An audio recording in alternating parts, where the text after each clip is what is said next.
degmada Daarisalaam oo ka tirsan gobolka Maroodijeex ayaa munaasabad si heersaran loo soo agaasimay oo lagu xusayo xuska munaasabada 18 May lagu qabtay xarunta degmada Daarisalaam waxaana munaasabadaasi lagu weyneenayo maalinta qarannimada Soomaaliland ka qayb galay maamulka degmada xubno kamid ah madaxda degmadaasi haween iyo laamaha amniga ee degmadaasi ka howlgala waxaana halkaas laga jeediyay khudbado ku taxalluqa maalinta qarannimada Soomaaliland iyo maraaxilka kala duwan ee loo soo maray maalinta xurriyadda Soomaaliland ee 18 May ee lagu dhawaaqay 1991 waxaana mas'uuliyiintaasi hadaladoodii kamid ahaa waxa ilaahay nala kulmiyay laba ciidood ciidii wanaagsaneyd ciidul fitri iyo Eid May iyo raxmad farabadan oo barwaaqo ah oo ilaahay na siiyay ilaahay baa mahad alxamdulillaah rabbil caalamiin waxaan halkan salaam uga dirayaa gabiyahan shacbiga jamhuuriyadda Soomaaliland bari iyo galbeed meel kasta ay joogaanba calankeegana allaha ka yeela mid waara oo weligiiba taagnaada waayo uu ka mudan yahay calamada wadanada ka taagan oo laa ilaaha illa allah maxamedur rasuulullah ayaa ku qoran mudnaan dheeraada buu leeyahay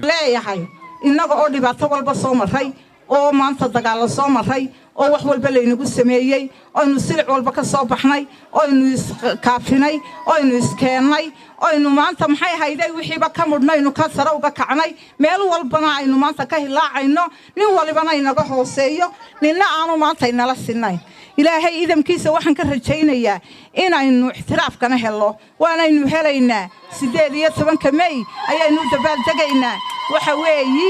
sida inaynu si ka qurux badan waliba maalin walba u agaasino maanta oo aan taaganahay 18 May waxaan idin xusuusinayaa maalintii lagu dhawaaqay 18 May waxaan idin sheegayaa habeenkii lagu dhawaaqayay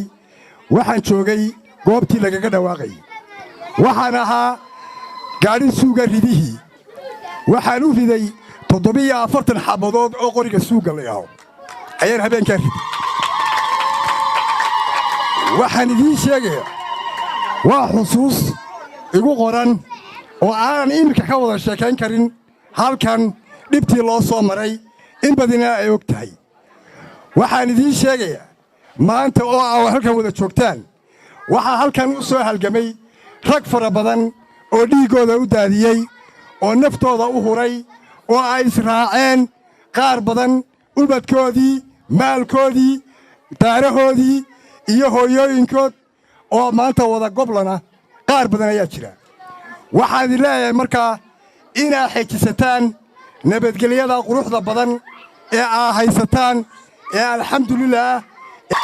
waxaad muujiseen waxa weeye jacaylka iyo wanaaggaad u haysaan waxa weeye qarankiinna ee munaasabadaas dunguurada ka soo wareegtay aawadeed runtii waxa weeye qaranku halkaa muu soo gaadheen haddaydaan idinku waxa weeye halgankiisii iyo dibudhiskiisii haddaydaan ka qayb qaadan maanta halkaa maynaan soo istaagneen oo waxa weeye awoodda ugu weyn ee waxa weeye ummaddani leedahay waxa weeye waa haweenka quruxda badan leh ee waxa weeye halkan degma ahaan jooga iyo guud ahaan dalka oo dhanba runtii aad baan idinku mahadnaqaynaa aad baana u mahadsantihiin waxaad kaga mudantihiin cid walba waxa weeye waxa u adkaysanaysaan waxa weeye cadceedda dhacaysa iyo wax kasta oo waxa weeye dhibaataa iyagoo waxa weeye raggiinnii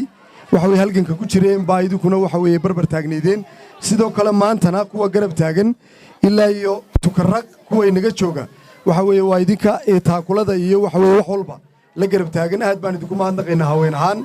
waa mahadsantiin